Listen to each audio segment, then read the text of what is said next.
Do you know how to fight somebody bigger than you?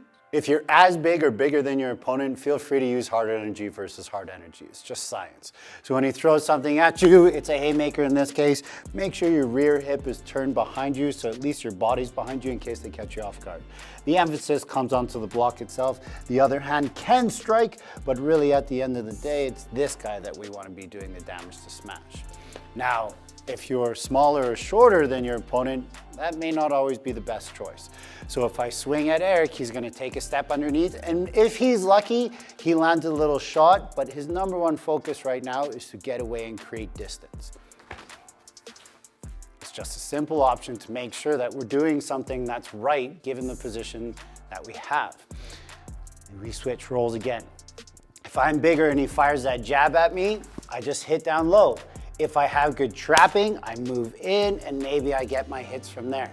But that's never a guarantee even in itself, right? The idea is I'm trying to make sure that I'm getting out of the way of that strike. Now, if I fired at Eric, does he have the trapping skills? Maybe, maybe not. But is he gonna wanna sit there and be in that boxing range and just bang with me all day? Probably not a wise choice. So instead, he hits, and again, he's trying to cover that distance. Against kicking, it's all fairly similar, but again, if I'm bigger, I can choose to enter and maybe I'll do more damage. That's making the assumption that we're the same skill level. If we're not the same skill level, that could, well, it changes everything. So if he fires that straight kick at me, I get away. If he's still standing here, I enter and I bang. If he kicks and retracts his kick here, now again, you can see that size is gonna make a difference. My range, it's easier for me to hit him than it is for him to hit me. So if I throw the kick at him, it's that kind of same concept. The first move is the save no matter what. He steps out of the way, and at this point here, does he enter, does he not enter? I mean, you don't know. With proper training, hopefully it's like your spotty senses will kick in and you'll just build that flinch response or build that reaction, and then whatever happens after that, you gotta trust your skills. So one more is say that like roundhouse kick. That roundhouse kick comes at me again, hard energy, I enter, I'm bigger, I'm stronger. I also temper my shins, so I feel very confident in that. If Eric doesn't temper his shins or he sees a big kick coming from a bigger person, it's probably wiser to get away than it is for anything else.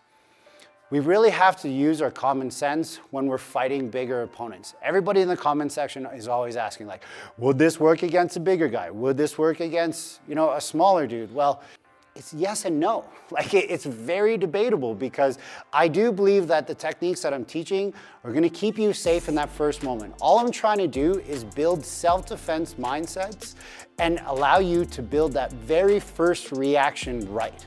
What you choose to do after that is dependent on a few factors. One, are you training it or are you just watching my videos hoping that you're gonna remember to maybe do that one day? You might be able to do that, but you have a pretty gifted mind or like a photographic memory if that happens. Or are you gonna put in the hard work and put in the effort so that you can actually increase your chances of doing proper self-defense, of getting home safe to your family?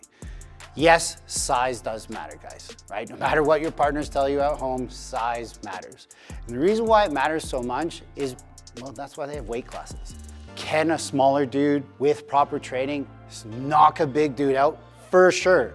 If the stars align, if everything's right, if your timing is good, if the range is good, if all of these factors come in with the right amount of training, there are tons of videos that you can watch online that can show you examples of that. But in my instance, I've seen it go the other way too many times. And that's what I started doing when I created the curriculum, was I wanted to make sure that no matter what body size I was teaching to, is at least the very first reaction that they build is what's gonna keep them safe. And then as they build more confidence in their training, maybe they are gonna enter in and do some damage. You only know if you train. If you don't train, that's cool too. Keep watching the videos. Have a good one.